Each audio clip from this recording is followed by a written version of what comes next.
Content warning bot here. Content warnings for this episode include terror, general dismission of mental wellness, possible dissociation, discussions of fear, night terrors, death, and shadows.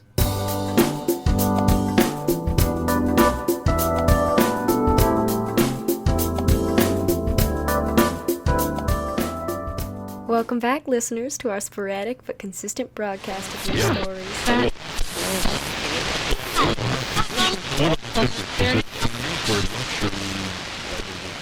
This week we delve into the world of shadows. Not the one that follows you everywhere. Well, maybe other ones that follow you. No, this is about the ones that curl around you in your sleep and hold you tight. This story is about Julia.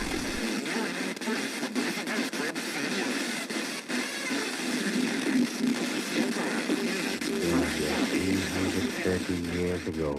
But why is there smoke coming out of the factories now? 500 of them. And they sat down at the machines and started working, and Pierre Cordray brought women for him to mate with, and my kin was with them. And the machines started turning. But the factories, they're still working. Why? Listen, you wanted me to tell you, so listen. Listen to the rest. 330 years ago, and each had his own bit of work at the machines. One to press a lever here, and the other to turn a screw here. Same work hour after hour, day after day. The months went by, and the profits kept on coming in. But some of them began to get tired of it, tired of the machines. Fools they were from the start. Pierre Corday picked them that way. Still, they got tired. They wanted to get back to the change in life of the rest of the world.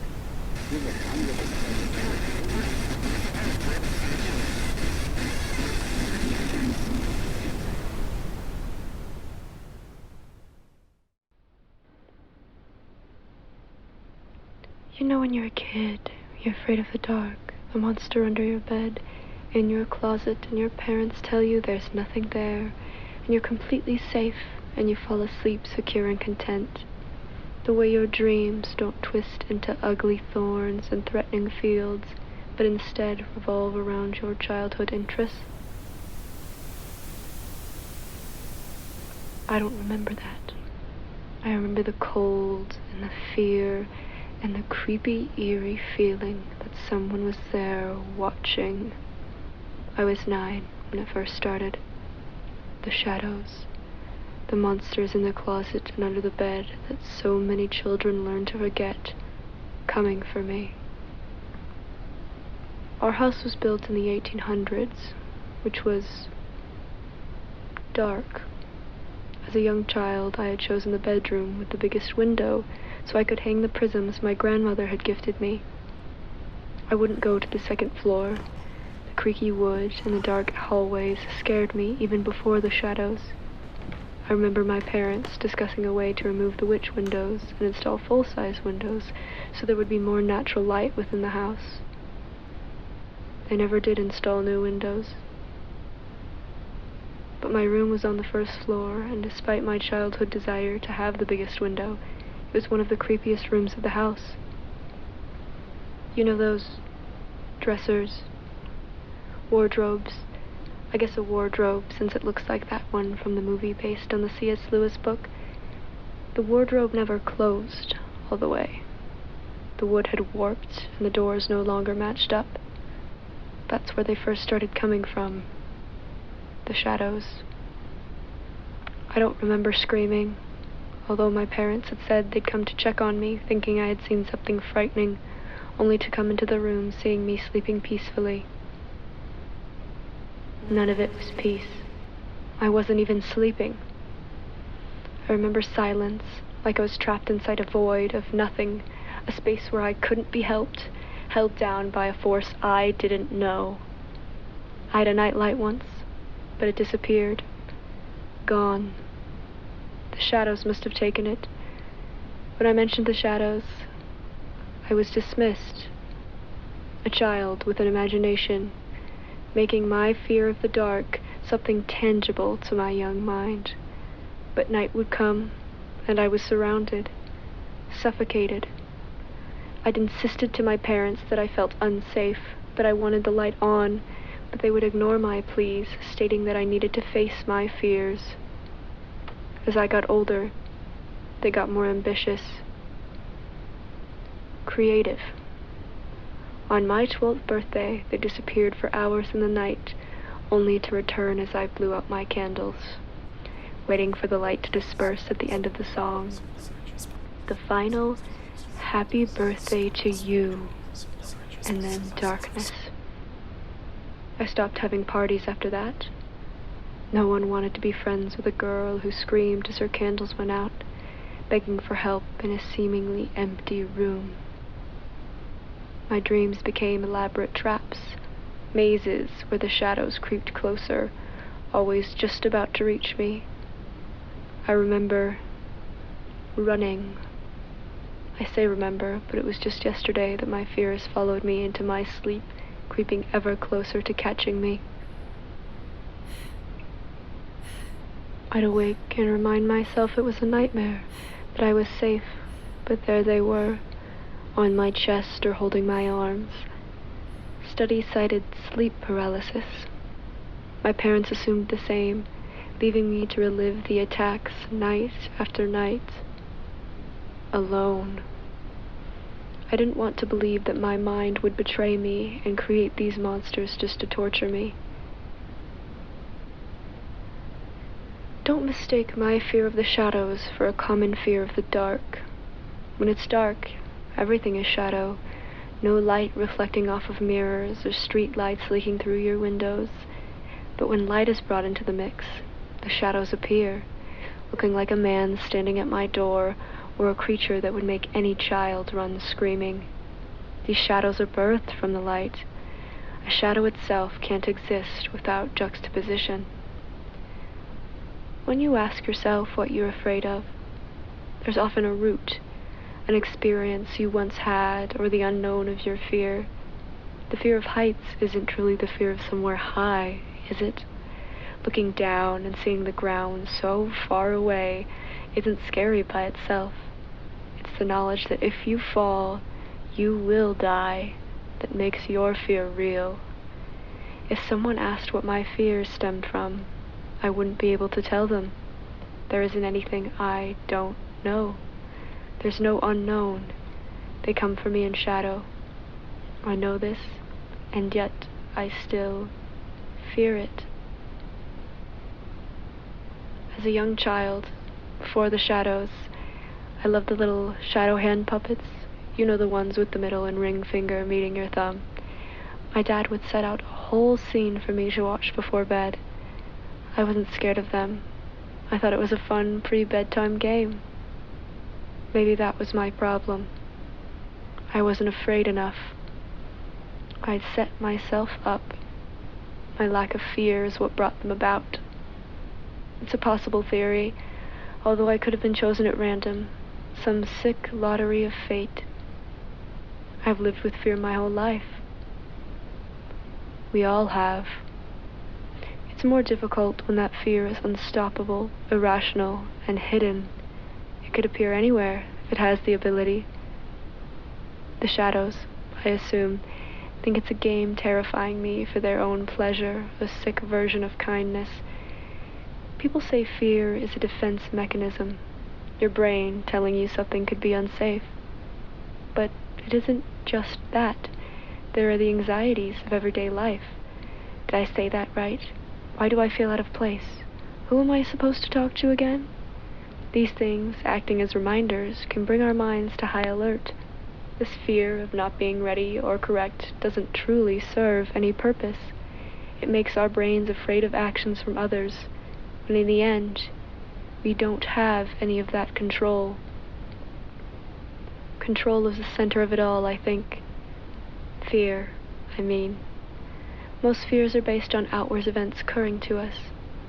There are fears that are based within ourselves, but fear isn't kindness. Its sharp, jagged edges within my mind never once suggested a gentle, loving kindness and genuine concern for my well-being. A childhood fear of the dark is something most children grow out of, but I wasn't ever allowed that luxury. I remember one night a street light had stood just outside my window, casting dark and light stripes onto my wall. It had been a few days since the shadows, and my young brain had hoped it had been the end of them. my hope was misplaced. Those stripes began to twist and writhe until it became a shape I was familiar with. I remember screaming, and then it all went dark again. When you ask someone what they see with their eyes closed, it doesn't quite equate to the pure darkness shadow wraps you in.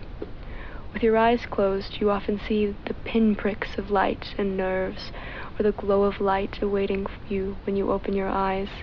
In the darkness, it's nothing. No warmth, no believing there's anything more. Your limbs disappear, and no waving or shaking them will make them visible. Although I couldn't have tried moving even if I wanted. I was pinned in complete blackness, terrified, alone, and helpless. Minutes, hours would pass until I would realize I was in my bed again, although I don't believe I ever left. I don't know why I've never told someone about the shadows. My therapist said it's a good thing to open up about your fears, though she had been talking about personal relationships at the time. Your social life suffers greatly when you can't go out after dark. I learned to study more, manage my time, so when night came and I needed to sleep, I wouldn't have to stay awake.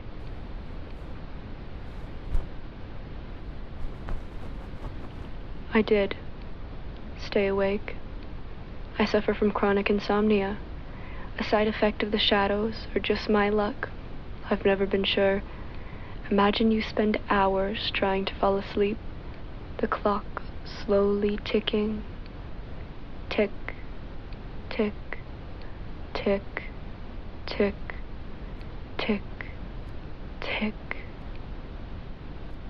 Now imagine you have the objects of your fear keeping you company, suffocating you, holding you down, not letting you get comfortable so you can fall asleep. I tried everything I could to fall asleep quicker, but eventually I gave up, letting that dull pain become a regular part of my life. At some point, you start to forget it's there. Once I started to get used to it, they'd change. It's almost as if I had blinked and that pain was back. Well, not pain, more lack of comfort. They don't draw blood, and I don't think I found a bruise or scratch. But I guess they're shadows. Non-tangible things in a tangible world, making my terror something real. At some point, I had hoped there was a way to protect me. I'd spoken to mediums, psychics, anyone that could possibly help me. And they're still here. They won't go away. I've carried crystals, sigils, charms, or anything you can imagine that would protect me. I felt accepted within those circles. They didn't dismiss me or disregard my experience. They gave me what they thought would help. I can't blame them for that. There really isn't anyone to blame. One day I think they'll take me for good, in my sleep or from a street when I forget to check the time or the weather. I've come to terms with that, and I believe that this fear isn't birthed from anything inside of me. My imagination and creativity don't expand to this branch of horrific experience. These shadows have been following me since I was young, hiding, waiting, coming for me. I'm sure one day I'll become one of them.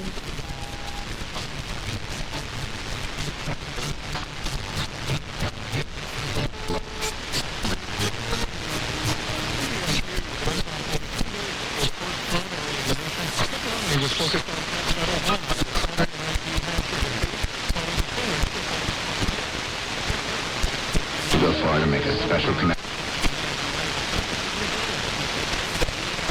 This experience. The commander-in-chief of this country. Sorry, it seems our broadcast had a little bit of a blip in our frequency. I do hope you enjoyed this story. I think Julia's love of pastries truly translates over radio. See you again soon, listeners. Yeah. And,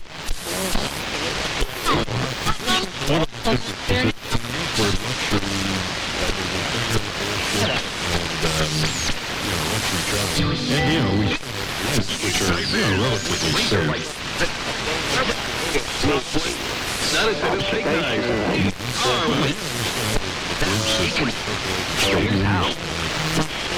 Driver's right, sleep.